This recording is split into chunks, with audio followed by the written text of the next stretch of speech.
Apakah Anda percaya bahwa seekor lalat yang kecil bisa menentukan takdir seseorang di akhirat?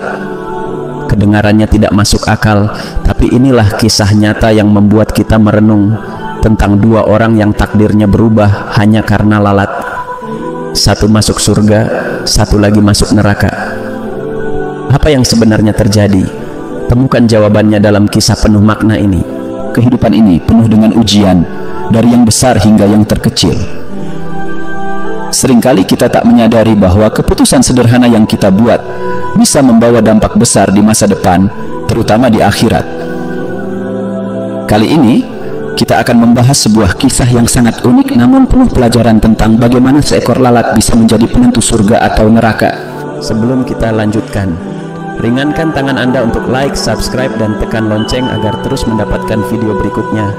Semoga yang subscribe selalu dimudahkan urusannya oleh Allah Subhanahu wa Ta'ala. Amin.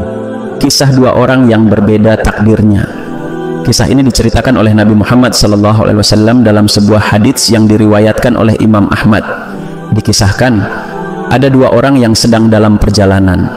Mereka melewati suatu kaum yang memiliki tradisi aneh. Tidak ada yang bisa melewati daerah tersebut tanpa mempersembahkan sesuatu untuk berhala mereka, meski hanya seekor lalat. Orang pertama yang ditanya, meskipun tahu aturan itu, tetap teguh pada tauhidnya. Ia menolak untuk mempersembahkan apapun, bahkan seekor lalat sekalipun.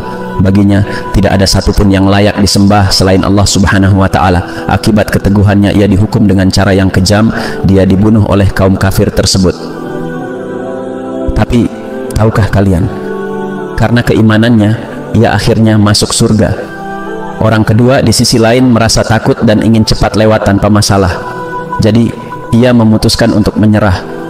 Ia mempersembahkan seekor lalat kepada berhala itu, dan akhirnya mereka membiarkannya lewat. Namun keputusan kecil yang tampaknya sepele itu justru membawa konsekuensi besar. Ia masuk neraka. Sekarang mari kita ambil pelajaran dari kisah ini. Kita akan bahas apa hikmah dan nilai moral dari cerita ini. Mengapa seekor lalat bisa menentukan nasib seseorang? Tentu ini bukan soal lalatnya, tapi tentang keputusan yang mereka ambil. Orang pertama menunjukkan keteguhan iman yang luar biasa. Ia tidak mau berkompromi dengan keyakinannya, meski harus menghadapi ancaman maut. Baginya, iman kepada Allah Subhanahu wa Ta'ala lebih berharga dari nyawanya sendiri. Sebaliknya, orang kedua memperlihatkan kelemahan dalam keimanan. Ia memilih untuk menyerah hanya demi keselamatan sesaat. Meskipun hanya mempersembahkan seekor lalat, keputusan itu menunjukkan bahwa ia telah mengkompromikan tauhidnya. Inilah pelajaran penting yang bisa kita ambil. Keimanan yang sejati tidak pernah boleh dikompromikan, sekecil apapun ujiannya. Sebaliknya, sedikit kelengahan dalam memegang teguh prinsip bisa berakibat fatal.